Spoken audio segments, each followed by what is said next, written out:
भाई जी, आप इतने सफल बिजनेसमैन हैं। आपकी सफलता का राज क्या है? बाबा। आप अपनी सफलता का क्रेडिट किसे देना चाहते हैं? बाबा को। आपने अभी बाबा शब्द का प्रयोग किया। तो बाबा शब्द का मतलब क्या है? क्या आप इस बा, बात को से एग्री करते हैं कि अगर भगवान का साथ हमारे साथ है, तो हमें आगे बढ़ने से, सफल होने से कोई नहीं रोक सकता? आप सफलता किसको मानते हो? तो इतनी मुसीबत में कभी फँसे हो आप और भगवान ने तुरंत आपकी मदद कर दी। हर पल करते हैं, हर रोज करते हैं। कोई एक ऐ बार तो बाबा को कह भी देता हूँ कि बाबा थोड़ी देर छोड़ दो अब। मजाक कर रहा हूँ। मुझे नहीं लगता कि मैंने अभी कोई ऐसी सेवा की है। वैसे ऐसा सिचुएशन मेरे साथ अभी तक आई नहीं है कि अच्छा। लोग करते आते भी हैं, गुस्सा करने के लिए भी आएंगे, पर वो सामने बैठते हैं तो कहते, वो बात ही भूल जाते हैं। वो बाबा की शक्ति है। मैंने कभी भी किसी के सामने बैठकर ये नहीं सोचा कि मैं ऐसी बात करूँगा कि ये ज़्यादा इम्प्रेस हो।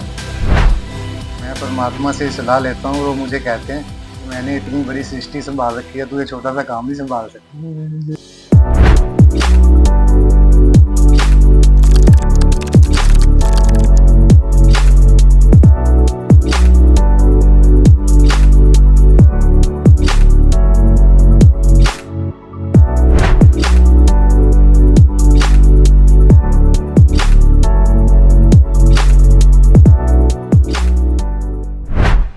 ओम शांति दोस्तों। आज हमारे साथ एक ऐसे खास व्यक्ति जुड़े हैं जो ना केवल एक सफल व्यक्ति हैं, बल्कि ब्रह्म कुमारी संस्थान से बहुत लंबे समय से जुड़े भी हुए हैं।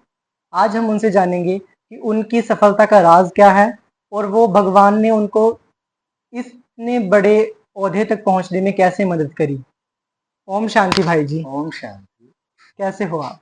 बहुत अच्छे। तो आप अपने बारे में कुछ बताइए कि आपका नाम क्या है, आप कहाँ से हैं, आप कितने वर्षों से ब्रह्म कुमारी संस्थान से जुड़े हुए हैं और भगवान की मदद का कोई ऐसा अनुभव? नाम तो मेरा आपको पता ही है, शारीरिक जो इंद्रजीत सिंह है। जी। और मैं राधा का ही रहने वाला हूँ। और लगभग पिछले 15 वर्षों से मैं ब्रह्मा कुमारी आश्रम से जुड़ा हुआ हूँ। और जहाँ तक अनुभव की बात है, तो सबसे बड़ा अनुभव तो यही रहा आश्रम से जुड़ने का मुझे, कि परमात्मा की नज़दीकी का एहसास जो वो प्रतिदिन बढ़ता चला गया। जी। आप और जीवन में पॉजिटिविटी कैसे बढ़ती चली गई मुझे भी नहीं। जी। आप शैमफोर्ड और शैमरॉक स्कूल के चेयरमैन भी हैं और social activist, religious activist, property dealing का आपका कारोबार है।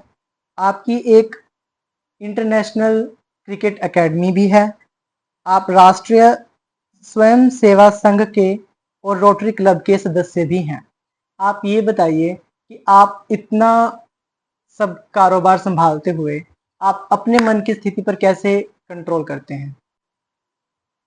शुरुआत दिन की अमृत वेला से होती है।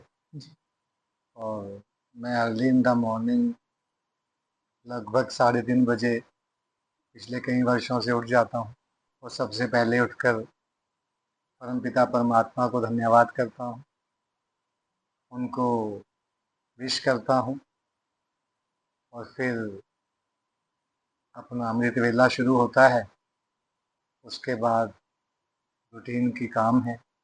फिर सुबह आश्रम पे आना होता है, मुरली क्लास होती है। तो मुरली क्लास तक यानी कि लगभग सुबह से 3:30 से लेके और 7:30 बजे तक जो बड़ा ही बिजी शेड्यूल रहता है।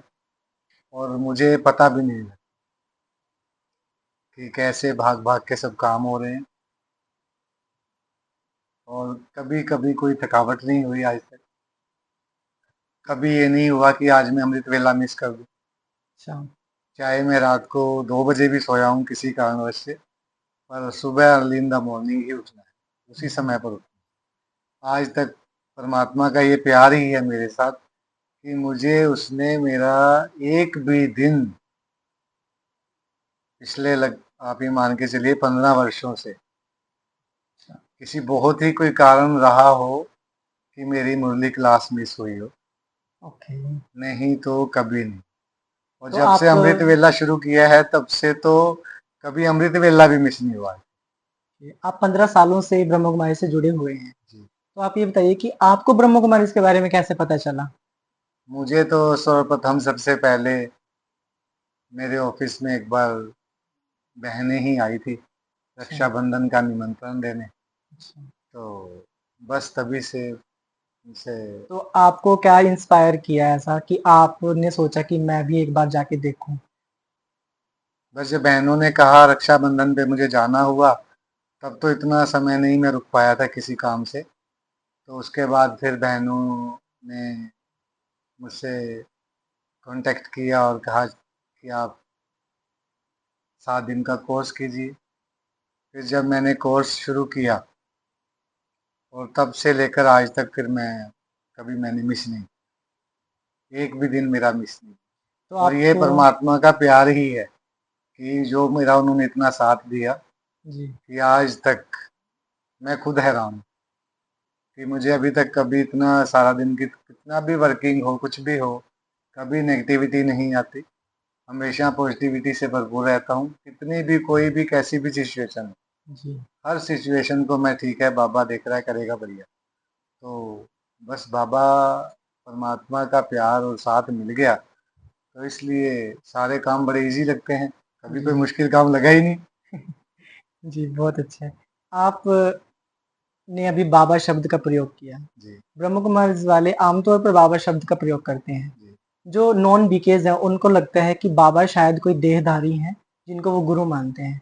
तो बाबा शब्द का मतलब क्या है?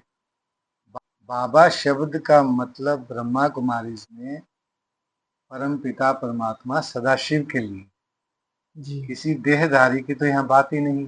ओके। आप बाबा कहेंगे तो आपको परम पिता परमात्मा सदाशिव, जी, जो कि ज्योति बिंदु निराकार स्वरूप है, परमात्मा की कहीं पर भी किसी भी हमारे शास्त्रों में भी देह का जिक्र नहीं। जी, हमारे जो भी सनातन परंपराएं हैं, हमारे वेद हैं, उनमें सब जगह निराकार परमात्मा की ही बात की गई है। जी, और ब्रह्मा कुमारीज में भी ज्योति बिंदु निराकार स्वरूप परम पिता परमात्मा सदाशिव, जो सदा कल्याणकारी हैं, जो सदा ही सबका मंगल करते हैं, जी, उसी की ही बात है। और ठीक है। बाबा याद आना मतलब बाबा नाम लेना, यानी कि हम शिव की बात कर रहे ओके। जैसे कि ब्रह्म कुमारीज़ वाले शिव को अपना पिता मानते हैं। हैं। तो जो अब थोड़ा हम पीछे जाएँ, जब ये संस्था शुरू हुई, तब बाबा शब्द पिता के लिए यूज़ किया जाता था। हम्म, तो तब से ये बाबा शब्द आई थिंक कि तब से ये बाबा शब्द यूज़ प्रचलन में आया और फिर तब से हम बाबा से क्योंकि एक कनेक्शन बन जाता है कि जी। भगवान से याद करने के लिए कि बाबा है तो मेरा है। तो वो कनेक्शन जो हम याद में रखते हैं, तो हमेशा हमारी बुद्धि में रहता है जी। कि बाबा ही मेरा है। बहुत अच्छे भाई जी। आप ये बताइए कि आप 15 सालों से ब्रह्म कुमारी से जुड़े हुए हैं। आपकी लाइफ में सबसे बड़ा ट्रांसफॉर्मेशन क्या आया? सबसे बड़ा ट्रांसफॉर्मेशन तो यही आया कि सबके लिए अच्छा सोचना, जी, सबके लिए अच्छा सोचना, शुभ भाव रखना, कि हम अगर परमपिता परमात्मा की संतान अपने आप को मानते हैं, और परमपिता परमात्मा कौन है? जो सबका सदा कल्याण करते हैं, सदा कल्याणकारी है। जी, तो जब हम उनको अपना पिता मान रहे हैं, हम उनकी संतान हैं, तो हम भी फिर उन जैसे ही हुए। तो हमें उन जैसा ही बनना है और सदा सबके प्रति मन में शुभ भावना, मंगल कामना हो, यही सबसे बड़ा मेरे जीवन में ट्रांसफॉर्मेशन है। आप इतने सादगी से भरे हैं, इतने सरल व्यक्तित्व वाले इंसान हैं। आप एक बिज़नेसमैन भी हैं और आपकी फैमिली भी है। आपके बच्चे भी हैं और आप एक बहुत ही स्पिरिचुअल इंसान भी हैं। तो आप इतना सब बैलेंस कैसे करते हैं बिना किसी स्ट्रेस के? जबकि आपको कभी भी देखें तो आप एक स्माइल की तरह सबसे मिलते हैं। मैंने कहा ना कि बाबा, एक बार का अनुभव सुनाता हूँ मैं आपको। जी, यही क्वेश्चन एक बार मेरे कज़न ब्रदर ने मुझसे पूछा था कई साल पहले, जी। लगभग 12 वर्ष पहले। मेरे काम के बारे में उन्होंने पूछा कि आपको महसूस नहीं होता कि आप इतना बड़ा काम कैसे कर लेते हो? और फिर आप कभी किसी प्रकार का स्ट्रेस नहीं लेते, टेंशन नहीं। तो मेरे मुख से बाबा ने निकलवाया। मैंने कहा, "अभी मैं तो बाबा से सलाह ले।" उन्होंने मुझे कहा कि आप किससे सलाह लेते हो? अच्छा। तो मैंने कहा, "अभी मैं किसी इंसान से सलाह नहीं लेता। जी। मैं परमात्मा से सलाह लेता हूँ, वो मुझे कहते हैं कि मैंने इतनी बड़ी सृष्टि सँभाल रखी है, तू ये छोटा-सा काम नहीं सँभाल सकता।" जी। तो बस वो जब मैंने उनको जवाब दिया, वो मुझसे काफ़ी बड़े भी हैं इसमें, और उन्होंने कहा कि ये जवाब भी तू ही दे सकता है। हुँ, बहुत अच्छा भाई जी। जैसा आप मैंने कहा कि आप एक गृहस्थी में हैं और आप डेली क्लास करते हैं, मॉडली क्लास करते हैं और हर एक प्रोग्राम में आपको देखा जाता है। तो जो आजकल मतलब ये है कि जो गृहस्थी में वो कहते हैं कि हम भगवान से दूर हो गए हैं, तो उनके लिए आप क्या कहना चाहोगे कि गृहस्थी में रहकर भी आप भगवान को याद कर सकते हैं? बिल्कुल, गृहस्थी में रह के आप ज़्यादा याद कर सकते हैं, क्योंकि आपकी ज़िम्मेवारी बढ़ गई। हुँ, दोनों तरफ का बैलेंस रखना है ना। हाँ जी। तो ज़िम्मेवारी बढ़ने से क्या होता है, जब आप इंसान ज़िम्मेवारी लेना शुरू करता है, तो उसकी जो कैपेसिटी है ब्रेन की, माइंड की, जी, वो बढ़ती है। जो ये कहते हैं कि हम नहीं ले पाते, वो कहीं न कहीं अपने आप को धोखा देते हैं। परमात्मा के कार्य पर शंका रखते हैं हुँ, कि जब आप कह रहे हो कि सब कुछ परमपिता परमात्मा करते हैं, उनका साथ हमारे साथ है, तो फिर हमें किस प्रकार की कोई भी कैसी भी चिंता कैसे हो सकती है? हुँ, हमारा भरोसा किस पर होना चाहिए? भगवान पे। भगवान। सबसे पहला भरोसा हमारे भगवान पर होना चाहिए हमें। उसके बाद फिर हमें खुद पर भरोसा होना चाहिए कि हम किसी के प्रति हमारे मन में कोई गलत भाव ना आए, क्योंकि गलत भाव नहीं हो आएगा तो फिर गलत कर्म भी नहीं होगा। जी, सही कहा आपने। आप ये बताइए कि ह्यूमन नेचर है कि हर टाइम कोई स्माइल नहीं कर सकता। कभी आपके जीवन में ऐसा कभी हुआ हो कि आपको गुस्सा आया हो, आपको स्ट्रेस हुआ हो, तो आप उन चैलेंजेस को बाबा के ज्ञान से कैसे हैंडल करते हैं? मैं उस सिचुएशन में अपने आप को बाबा के सामने सरेंडर कर अच्छा जी। छोड़ देता हूँ कि बाबा अब आप आ जाओ। वैसे तो बाबा हर समय साथ है, हाँ जी। और जब कोई ऐसी सिचुएशन आती है तो मैं 1 सेकंड से पहले बाबा को अपने आप को सरेंडर कर देता हूँ, फ्री कर देता हूँ, और फिर वो सिचुएशन कब निकलती है मुझे भी नहीं पता। आप एक बहुत ही सफल बिज़नेसमैन हैं। आपको पल-पल पे हर एक टाइप के लोगों से मिलना पड़ता है, डीलिंग करनी पड़ती है। हर एक का संस्कार अलग हो सकता है, कोई गुस्से वाले भी हो सकते हैं, कोई ईर्ष्या वाले भी हो सकते हैं। हुँ। आप उनसे कैसे फेस करते हो? और अपनी स्थिति को हमेशा एक स्थिर रखते हो, इसका क्या राज़ है? इसका राज यही है कि सादगी। मैंने कभी भी किसी के सामने बैठकर ये नहीं सोचा कि मैं ऐसी बात करूँगा तो ये ज़्यादा इम्प्रेस होंगे। मैं जैसा हूँ बिल्कुल साधारण रहता हूँ सबके साथ, जी, साधारणता से ही बात करता हूँ। कभी कोई ऐसी मन में बात ही नहीं आई कि मैं कुछ स्पेशल कहूँ, कोई फ़ॉर्मेलिटीज़ करूँ, तो इसलिए कभी महसूस नहीं हुई ये बात, और बड़ा ईज़ी रहता हूँ सबके साथ। और सभी कहते हैं कि आप इतने ईज़ी कैसे रहते हैं? तो मैं कहता हूँ कि आप भी रहो। हमें ईज़ी रहना बड़ा आसान है। हमने ईज़ी नेचर होना आज सोच-सोच के उसको बड़ा मुश्किल कर दिया। वो तब तक नहीं होगी जब तक आपके मन में सफाई नहीं। बट भाई जी कहीं ऐसा भी कहते हैं कि हम घर परिवार में रहते हैं, बच्चों के साथ रहते हैं, अगर हम सख्ताई से नहीं रहेंगे, गुस्सा नहीं करेंगे, तो वो आगे वाले जो हमारे हैं वो बात नहीं मानेंगे, बात नहीं सुनेंगे, तो उस चीज़ को कैसे हैंडल करें? नहीं, देखो, जब आप गृहस्थ जीवन में हो, आम जीवन में भी हो आप, तो कहीं न कहीं हमें थोड़ा बहुत कहना भी पड़ता है। बच्चे को समझाने के लिए, जी, परंतु ये तो नहीं है कि हम बच्चे का हित कर रहे हैं। देखो, सबसे पहले तो आपको ये है कि आपके चेहरे पर स्माइल रहना बहुत जरूरी जी। है कि अगले वाला अगर आप पर गुस्सा कर रहा है, कोई सिचुएशन ऐसी बन गई है, तो कोशिश कीजिए कि आपके चेहरे से वैसे भाव ना आए। आप याद रखें जी। कि मैं बाबा मेरे साथ हूँ, जी। मैं और बाबा एक साथ हैं। तो फिर क्या होगा कि धीरे धीरे जो, वैसे ऐसा सिचुएशन मेरे साथ अभी तक आई नहीं है कि अच्छा। लोग करते आते भी हैं, गुस्सा करने के लिए भी आएंगे, पर वो सामने बैठते हैं तो कहते, वो बात ही भूल जाते हैं। वो बाबा की शक्ति है कि हाँ, वो आपके देख के ही आपका ऑरा इतना पॉजिटिव है हाँ, कि वो भी पॉजिटिव हो वो जाते हैं। पॉजिटिव रहते हैं, वो बात ही भूल जाते हैं। अच्छा। फिर वो कहेंगे हम आए तो कुछ और बात करने थे, हाँ। पर चलो और बात कर लेते हैं, फिर वो भूल जाते हैं। अच्छा अच्छा।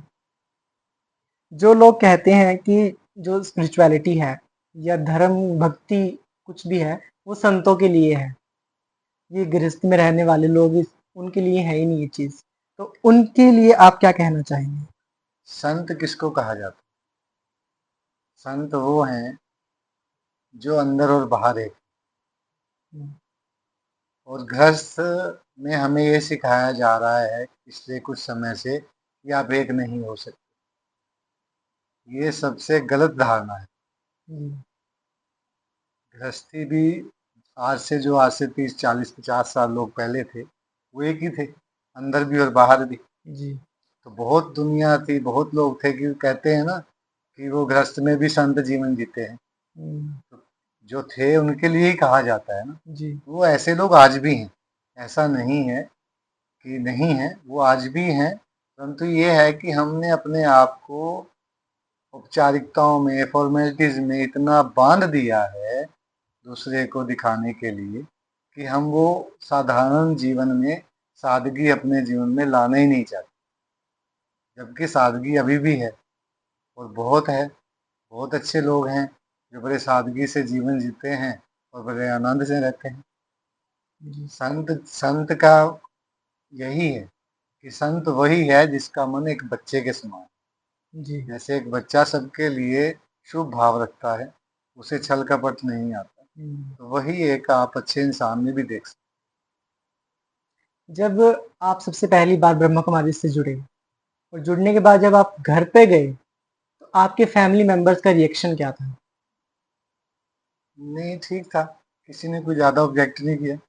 ओके। तो हाँ, आप हमारे सामने एक बहुत ही बड़ा उदाहरण है, जो कि गृहस्थ में रहते हुए भी इतने लंबे समय से ब्रह्म कुमारी के साथ जुड़े हुए हैं। तो आप हमें इस चीज़ का बहुत अच्छे से आंसर दे सकते हैं कि जो नॉर्मली बाहर जो नॉन बीकेज़ हैं, उनके दिमाग में ये सबसे बड़ा मिथ ये रहता है कि जो ब्रह्म कुमारीज़ वाले हैं, वो गृहस्थी वालों को भी भाई-बहन बना देते हैं।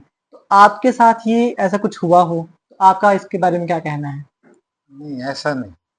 जी। वो एक पहला स्टेप है, वो आखिरी स्टेप है। ओके। हम क्या करते हैं, हम आखिरी स्टेप को पहले स्टेप में ले आते हैं। जी। जो लौकिक में बाहर लोग हैं, जो बीकेज को नहीं अच्छे से जानते, जी। आप किसी भी संत को देख लीजिए, किसी भी अच्छे इंसान को देख लीजिए जिन्होंने आध्यात्मिकता में आगे बढ़े हैं, जी। उनके लिए बातें बड़ी छोटी रह जाती हैं। जी। तो ये बात कहीं मैटर ही नहीं करती है। आजकल के जो यूथ हैं, जो आजकल के बच्चे हैं, जो बड़े हो रहे हैं, वो बहुत ही कन्फ्यूज़्ड हैं अपनी लाइफ़ को लेके। वो सोचते हैं हमारी लाइफ़ का पर्पस क्या है? हम क्यों जी रहे हैं? और आजकल आप देखते हो कि नई-नई बीमारियाँ जो उनके साथ ही इंट्रोड्यूस हो रही हैं। जैसे कि हम देखते हैं नॉर्मली आप स्कूल के चेयरमैन हैं, आपके पास भी ऐसा बच्चे आते होंगे जो ऐसी एक्टिविटीज़ में इंडल्ज हैं, या फिर जैसे कि पैनिक अटैक्स होते हैं एग्ज़ाम के साथ, इनको इतने अंदर वो होता है कि मैं कैसे करूँगा एग्ज़ाम में, कैसे प्रिपेयर करूँगा, मेरा फ्यूचर क्या होगा आगे? तो आपके साथ कभी ऐसा कोई अनुभव हुआ हो, कोई बच्चा आपके पास आया हो और आपको उसने आप आपने उसको क्या सलाह दी? ऐसा है, स्कूल में ये सिचुएशंस बहुत आती हैं, जी। हर साल आती हैं, जी। एग्ज़ाम डे में भी आती हैं, उससे पहले भी आती हैं। उसका सबसे बड़ा कारण ये है कि आज बच्चे को पहले दिन से ये सिखाया जा रहा है कि कंपटीशन का ज़माना जी, माँ बाप घर में यही बात कर रहे हैं,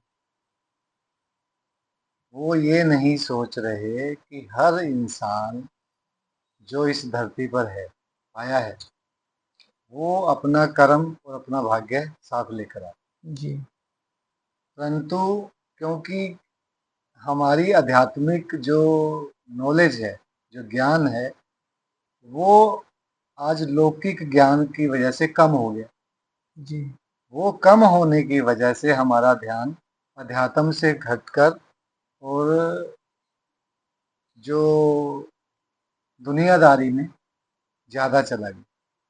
पेरेंट्स ये सोच रहे हैं कि मैंने जो ये नहीं किया, मैं अपने बच्चे को वो जी, करवाऊँ। तो उससे क्या होता है कि वो बच्चे को बहुत ज़्यादा कहते हैं हुँ, कि आप ये करो, आप ये करो, आप ये करो।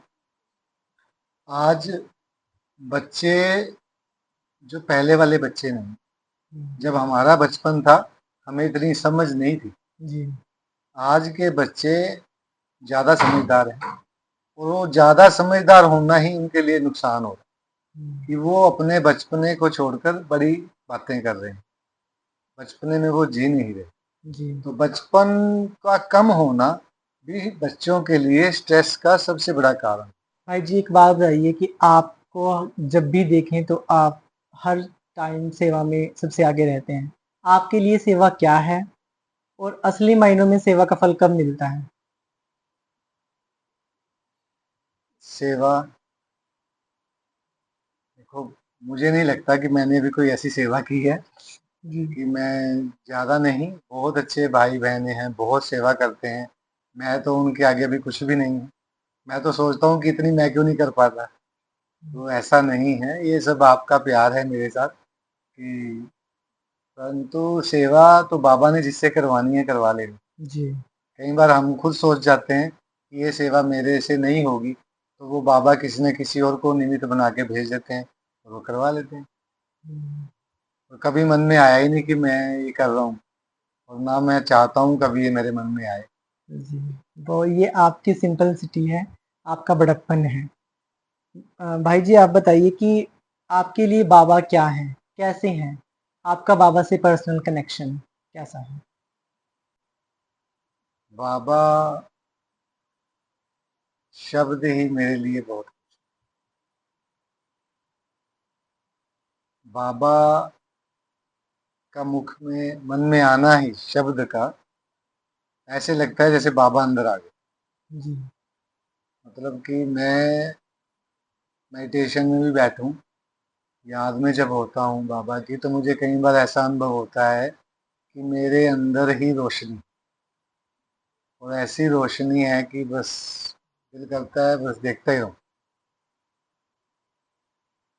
अंदर ही भाव वो बन जाते हैं कि बाबा का प्रकाश, जो वो बिंदु स्वरूप है, ज्योति बिंदु जी, स्वरूप, वो इतना फैल जाता है कि कुछ नहीं। तो इसलिए कभी अब अपने आप को अलग समझ ही नहीं पाता। कई बार तो बाबा को कह भी देता हूँ कि बाबा थोड़ी देर छोड़ दो अब। मजाक कर रहा हूँ, जी, पर जी, बहुत अच्छा है, बहुत अच्छा। जी। आपके जीवन का एक ऐसा पल या कोई एक्सपीरियंस जो सिर्फ बीके में ही पॉसिबल हो पाया है? देखो, अनुभव कभी हम पूर्णता से कह नहीं सकते, जी, अनुभव करने का विषय है। जी, तो मैं तो सबसे यही कहूँगा कि ये एक दो दिन की बात तो है नहीं। हुँ, अनुभव करने के लिए आपको अनुभव में जाना पड़ेगा, जी, और उसके लिए आपको ब्रह्मा कुमारीज में आकर पूरा जो ब्रह्मा कुमारीज का ज्ञान है उसे सुनना पड़ेगा, समझना पड़ेगा। फिर आप कैसे उसको अपने जीवन में धारण करते हो, कैसे आप बाबा की नज़दीकी को महसूस करते हो, जी, कितना उसको बढ़ाते हो, तब वो फिर बाद में जाके आपको समझ आएगा कि जी, मैंने क्या पाया है। बाबा ने तो क्लियर कर दिया कि लास्ट सो फास्ट और fast so so fast. First, कि जी, जो आखिर में भी आएंगे वो भी तेजी से बढ़ सकते हैं, आगे आ सकते हैं, और जो आगे आ सकते हैं वो पहले नंबर पर भी आ सकते हैं। जी, तो ये अनुभव का विषय है, और अनुभव अपने करने से ही होता वो आपकी बात बिल्कुल सही है। बट आपके साथ कुछ ऐसा हुआ हो जब आपको भगवान की मदद मिली हो, आपको इतनी मुसीबत में कभी फँसे हो आप और आपने बाबा को याद किया और भगवान ने तुरंत आपकी मदद कर दी। है। हर पल करते हैं, हर रोज करते हैं। कोई ऐसा मोमेंट, कोई ऐसा बहुत बड़ी बात जो बाबा ने आपकी सॉल्व की हो? मैं एक बार अपनी माताजी के साथ गाड़ी में जा रहा था, जी, तो ड्राइवर गाड़ी चला रहा था, हम पीछे बैठे थे। जी, तो मैंने जस्ट ऐसे ही कहा माताजी को कि मैं माताजी, मैं तो बाबा जी के पास जा रहा हूँ, हुँ, और जब पहुंचेंगे तो मुझे आवाज लगा दे। जी, तो मैंने गाड़ी में मैं ध्यान लगा के बैठ गया। हुँ, और ये बात है लगभग 2012 की। तो तभी मुझे लगा भी गाड़ी एकदम स्लो हो गई, क्या हो गया। तो मैंने आंखें खोली तो देखता क्या हूँ कि बहुत बड़ा एक ट्रक मेरी गाड़ी की तरफ आ रहा है। अच्छा, तो मैंने ड्राइवर को कहा, आप ना गाड़ी को स्पीड दो नीचे करो। तो एकदम ड्राइवर ने मेरी बात को सुना और इसने एकदम साइड में गाड़ी को किया और हुँ, ट्रक सीधा आके हमारी गाड़ी में लगा। अच्छा, गाड़ी में लगा और गाड़ी, वो कार्गो ट्रक था बड़े वाला, ओह! तो उसने पूरी साइड से गाड़ी को तोड़ दी और हम तीनों अंदर। अच्छा, हम निकले बाहर, मैंने बाहर निकल के सबसे पहले बाबा को थैंक यू किया। हाँ जी, फिर मैंने अपने आप को देखा कि मैं ठीक हूँ। फिर मैंने गाड़ी की तरफ देखा। मैंने कहा, बाबा आपने बचा लिया और गाड़ी ने अपने पैसे पूरे कर दिए। और फिर जी, याद आया कि माता जी भी अंदर हैं। फिर उनको भी बाहर निकाला, ड्राइवर को भी निकाला बाहर। हाँ जी, तो ये सबसे बड़ा अनुभव था कि माता जी भी कहते भी हुआ क्या, हुँ, इतना बड़ा एक्सीडेंट हो गया और कुछ भी नहीं। वो कोई, भगवान की शक्ति ने मैं आपको क्या, बस बचाया। मैंने वो कहा ना कि मैं तो बाबा के पास जा रहा हूँ। हुँ, और देखो तभी उन्होंने मेरी आंखें खोली और मैंने उसको, ड्राइवर को कहा कि आप ऐसे करो एकदम। हुँ, और उसने, ड्राइवर ने भी वही कहना माना, वो पजल नहीं हुआ। तो ये भी एक बहुत बड़ा अनुभव रहा। जी, और कई बार ऐसे अनुभव हुए मेरे साथ। लगभग मेरे जीवन में 4 मेजर एक्सीडेंट हुए, ओके, कभी कोई नुकसान नहीं। सिर्फ गाड़ी का ही नुकसान हुआ, जब भी हुआ मेरा कुछ नहीं हुआ। वाह! तो बाबा ने हमेशा एक ओरा बना के मेरे साथ रखा कि, मतलब कि देखकर लगता ही था कि कि जो पर्सन इस गाड़ी में थे उनको कुछ हुआ नहीं होगा। ओके। भाई जी, आप इतने सफल बिज़नेसमैन हैं, आपकी सफलता का राज़ क्या है? बाबा, आप अपनी सफलता का क्रेडिट किसे देना चाहते हैं? बाबा को। आपसे इंस्पायर्ड जो लोग हैं, उनके लिए आप क्या कहना चाहेंगे कि वो भी अपने जीवन में क्या करें कि जो आपके जैसा बन जाएँ? मेरे जैसा तो बनना नहीं है। बाबा ने कहा है कि हमने किसी देहधारी को तो देखना ही नहीं, जी, अपने जैसा बनिए, आप बाबा जैसा बनो। और उसके लिए आपको अपने जीवन में सबसे बड़ी बात है, बाबा को लाना पड़ेगा। जी, बाबा को लाना मतलब सादगी को लाना, सच्चाई को लाना, सफाई को लाना। जी, दादी जानकी भी कहते थे, सच्चाई, सफाई और सादगी, सादगी। ये 3 शब्द अगर आपके जीवन में हैं तो फिर बाबा आपको नहीं छोड़े। क्या आप इस बात को से एग्री करते हैं कि अगर भगवान का साथ हमारे साथ है, तो हमें आगे बढ़ने से, सफल होने से कोई नहीं रोक सकता? आप सफलता किसको मानते हो? वो तो हर किसी की अपनी अलग हाँ, सोच होती है। सफलता, सफल होना क्या है? जी, बाबा की सफलता कुछ और है, हुँ, और लौकिक में हम बाहर अगर गृहस्थी में